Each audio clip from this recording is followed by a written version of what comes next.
G'day guys and welcome back to the Cam Harrison channel. Now the Adelaide Strikers have put out their squad for BBL 11, and with the BBL 11 starting on December the 5th, I thought I'll do a video basically going through and giving you guys my thoughts on the Adelaide Strikers squad for this season. When the BBL starts, there'll be plenty of content about that. And before the season starts, I will do a BBL season predictions video, which will be out maybe on the weekend or next week. We'll have to wait and see, but yeah, let's get straight into this video. Before I go any longer into this video, if you don't know what the BBL is, it stands for the Big Bash League. If you don't know what the Big Bash League is, it is a T20 competition with teams that are all in Australia. If you don't know what that means, T20, that's cricket. It's a form of cricket, which is both teams, they bat 20 overs. I'm sure you know what T20 cricket is. Well, basically, this is a domestic competition with 8 teams from all the different states in Australia. And I support the Adelaide Strikers. I'm not sure if you guys know that, but yeah, I support the Strikers. That is why I'm going to be going through the Strikers squad for this season. Without wasting one or more seconds of your time, let's get into the video. So here is their squad for BBL 11. Travis Head, the captain, very good captain, one of the best players in the Big Bash. Trouble is, well, basically there's a test series going on between Australia and England, and it's called the Ashes. He's been picked for the Australian squad for that. So he'll be missing most of the Strikers tournament, which happens pretty much every year. It is a bit annoying, but when he does get to play those few games, he is so good. So he is our captain, but he won't be our captain for most of the season because he'll be on test duties. Who will be our captain? Well, it's Alex Carey, which is the vice captain. But, I mean, he's the vice captain, but he's always usually captain for most of the year because Head's always on test duties. But eventually Alex Carey will also be away on test duties in the next couple of years, and he may even be picked in the Australian side. I know they've already put the Australian squad for the Ashes, but that was just test 1 and 2. I wouldn't be surprised if Alex Carey gets picked for test 3 and 4 and 5. Probably won't. It'll probably be a couple of years, but yeah, Alex Carey is going to be a great player for Australia, so we'll miss him as well, but not yet because this season he's not on test duties unless they pick him in test 3, 4 or 5. So yeah, Wes Agar, the brother of Ashton Agar, who has played for Australia many of times. So yeah, good up and coming fast bowler. Wes, he'll be the Pat Cummins. When he gets a bit older, he'll be the Pat Cummins. He'll be the strike bowler for Australia, I reckon. Probably not your Pat Cummins, but he'll be very, very good. That's what I will say. Now, this next person, Fawad Ahmed, a brilliant spinner, and a new pickup. He was at the Perth Scorchers, and I loved him at the Perth Scorchers. I thought, how good would it be to have him at the Strikers? What do you know? He arrives up in the colour blue for the Adelaide Strikers. Fawad Ahmed, he's been at Scorchers, I think, all his BBL career, but he's made the switch to South Australia to play with the Adelaide Strikers. That is a great pickup. And we've got another spinner. Obviously, we have Rashid Khan, which we'll get to, but Fawad Ahmed, another spinner, and a very high-quality spinner is Fawad Ahmed.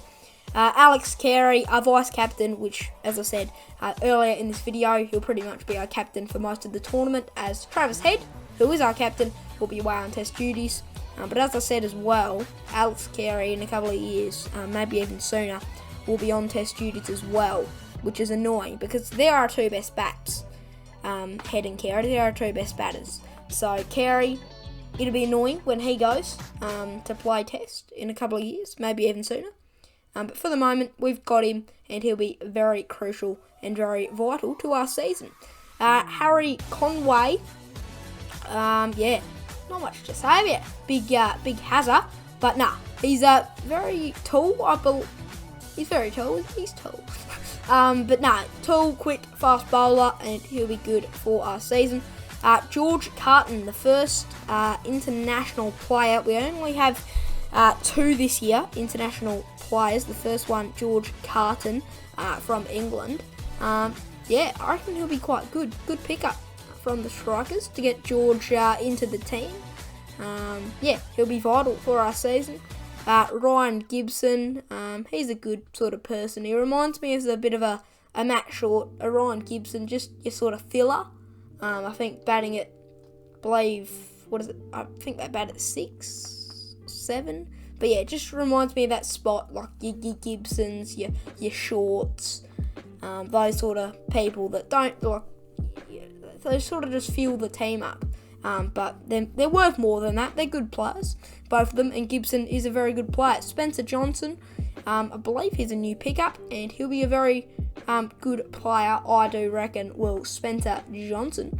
Now, Rashid Khan, our second international person out of the two. Rashid Khan, if you don't know, he's the best spinner in the world in T20 format, is Rashid Khan.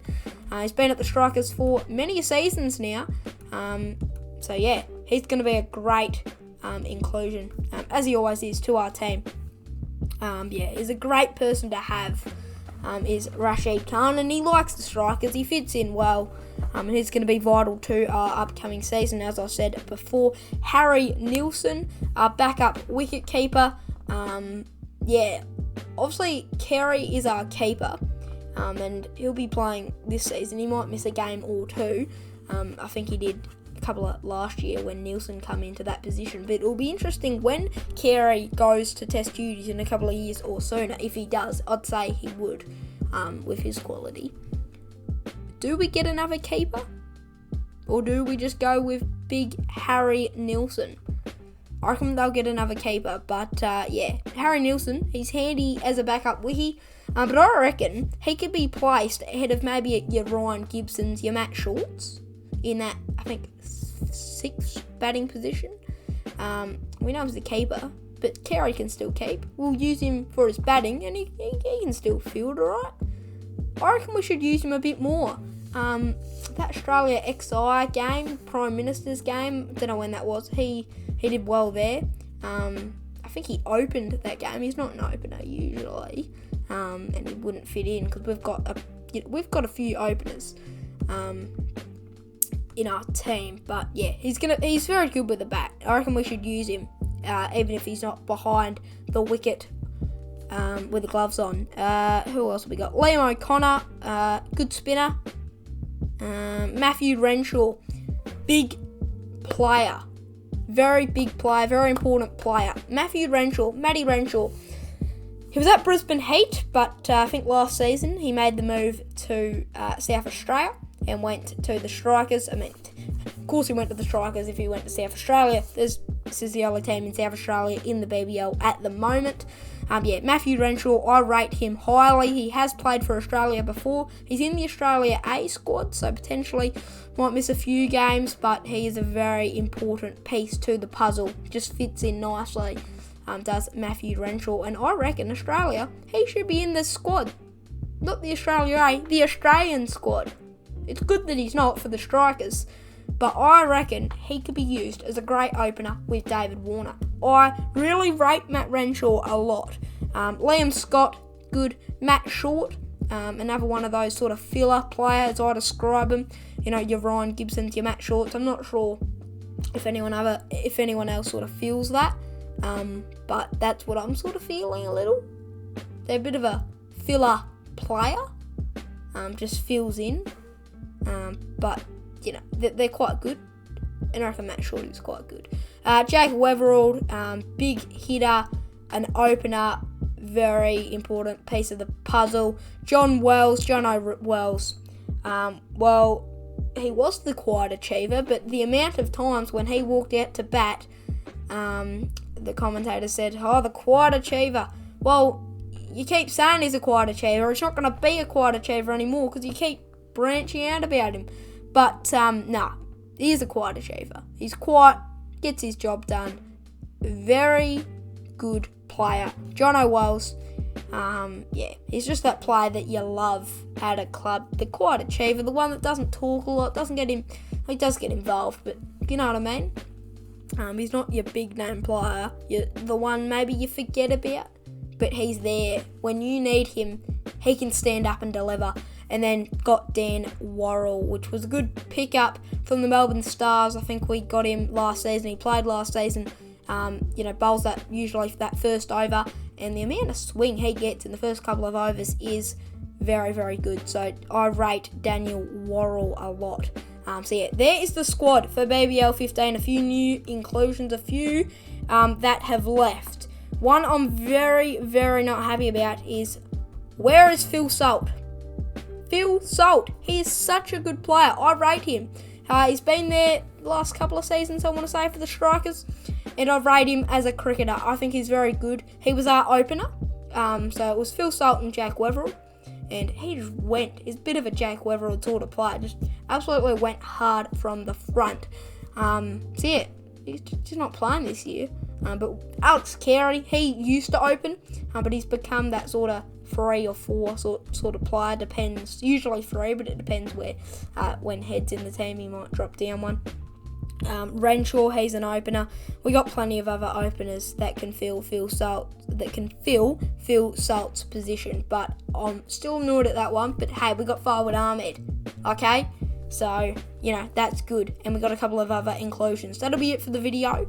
As I said in the intro, BBL 11 season predictions video will be out on the weekend or next week. Like and subscribe. Cheers for watching, and we'll see you in the next one. Bye.